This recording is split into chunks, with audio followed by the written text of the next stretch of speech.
If I Should Die by Donevy Westphal. Available through Amazon, Barnes & Noble, and other retailers. Like a high-spirited filly, the young woman took a step back and stared at him. Ruth, Mrs. McDonald gestured with her hand. This is Julius C. Armstrong. Mr. Armstrong, this is my friend and cohort, Ruth O'Brien. He veiled his eyes and fought the urge to call her name. He knew this was not Miranda. His thoughts were like confetti on New Year's Eve. Dear God, not here, not now. Pleased to make your acquaintance, ma'am, he said, with a slight nod and a smile to cover his wildly scattered thoughts. Miranda had drowned. He knew she had drowned. He still had nightmares recalling that battered body of his sweetheart pulled from the swollen creek those many years ago. Ruth, do we have any iced tea in the fridge? The older woman reached for her hat and fanned herself. I'm sure we do. Ruth's brow furrowed and she hesitated. I'll go get some. Mr. Armstrong, would you care for some tea also? Her tone had an icy, reserved manner. That would be great. It's a longer walk here than I expected. The women stared at him, uncomprehending. Becky at Mom and Pop's gave directions out here to the bed and breakfast. She said I could see the house from about a half a block from the edge of town. Oh, the women chorused so closely they could have been seen, and a dawning light replaced their blank expressions. I'll get the tea. Ruth retraced her steps with less reluctance. So, what's your business, kiddo? Julius backed up and sat in one of the many chairs scattered close to the picnic table. I'm a freelance writer commissioned to do a book on small towns. Well, you sure came to the right town. They don't get a whole lot smaller than Beetle River, Mr. Armstrong. By the way, may I call you Julius? I would prefer that. He couldn't guess. As she recognized him, she was always a bit of a rogue, like the time he and Chucky Malone had finagled a corn wagon onto the roof of the local feed store about 2 a.m. Mr. Mueller, the owner, had not been amused, until someone made the suggestion that Mueller use it as advertisement. Julius knew who that someone was. Saved him aside from a fate Julius could only imagine. Ruth returned and placed a tray holding 3 glasses and a pitcher of iced tea on the picnic table. She poured 1 glass and then, with a simple, dexterous move, wrapped the old woman's fingers around the glass in a motherly fashion. Here's your tea. Blind. The woman had maneuvered so well he hadn't picked up on it. Thank you, Ruth. Julius says he's a writer doing a story on small towns. He's looking for a place to stay. Right, Julius? She sipped her iced tea. How long will you be here? Ruth asked with a slight frown. For 2, maybe 3 weeks, the detective retrieved his hanky and blotted his brow.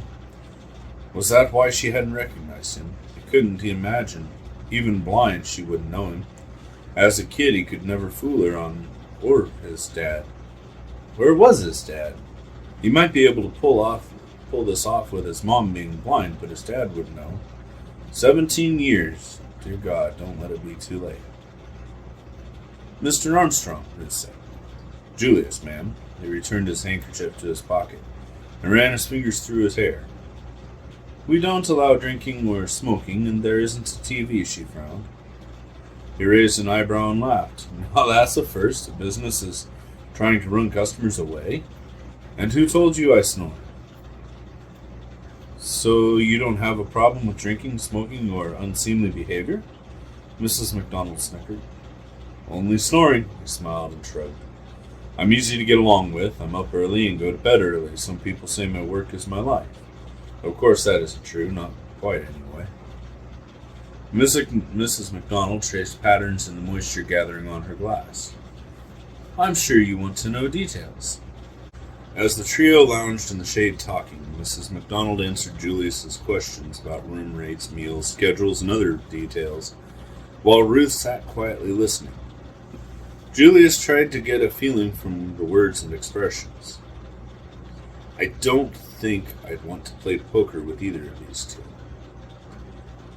Would you like a ride back to your car? Mrs. McDonald asked. No, Julius said. I haven't been able to work out lately. I can use the jog back. We'll need some time to get our accommodations in order. Michael should be coming along any time now. "Do you hear his old beater of a pickup, Ruth?" "Yes," Ruth patted her friend's hand. "I think I can hear Sally Lou now," she turned to Julius. "If you don't mind riding in Michael's old pickup, I'm sure he would run you into town." The hair on the back of his neck prickled as Ruth faced him. Julius felt her mentally probing places in his mind where not even he wanted to go. Memories of days gone by yapped in his thoughts. Only by exerting his willpower could he keep them at bay. In his youth, there were people who were believed to have the power of discernment, people able to read the thoughts of others. He frowned in annoyance. "This is not possible." "No, ma'am, I'll jog back to my car and be back in about an hour. I want to drive around, get a layout of the land." He stood and placed his glass back in the tray. "What I want is to get out of here and refocus my brain." "Supper's at 5:30. Slowly Mrs. McDonald unfolded from her chair, and she called it as his foot crunched on the pea gravel path. He turned towards her. "Yes, ma'am." "You're going the wrong way." "This way, Mr. Armstrong." Ruth turned in the opposite direction and pointed him toward the open breezeway connecting the house and garage. "About an hour?" "About an hour." He swung into a smooth stride down the driveway and then toward town. He frowned as the pickup turned into the driveway he had just left. "Must be Michael." Chapter 3. Time to pick up the pace, to drive some of the demons out of his mind. Breathe, breathe, stretch out the legs, expand the lungs, deep breath. No thinking aloud here, just autopilot as his feet pounded the ground. He slowed when his running shoes touched the concrete sidewalk. Still walking with a purpose, he covered the few blocks back to his Buick, unlocked his car door, and slid into his seat. Julius drove up the street to a small park where a few children played and parked close to the shelter house. Now he could think after clearing his mind. He had needed that run to clear his head. In this one day he had flown from one part of the earth to another and from one life to another. He didn't understand how this had happened. First, the man so much like his own father at the restaurant, and Ruth so much like his childhood sweetheart, Miranda. Lastly, Mrs. McDonald, how the years had changed her. Last he had seen her, her hair was still corn-silk yellow, but now it was white. As shimmering white as Christmas angel hair decorating the tree. His heart pained him as conviction grew to how much of the changes he saw there were due to his actions. What brought them here, to this tiny, insignificant town in the middle of nowhere? 1,200 miles and 17 years from his childhood home? And where were his other siblings? What had happened to them? And where was his dad? Was he still alive? The message of the old man Hiram echoed in his mind. Sometimes we don't get what we wish for. But God's still mindful of his children. Well, that's all well and good, but where does that leave me? What to do?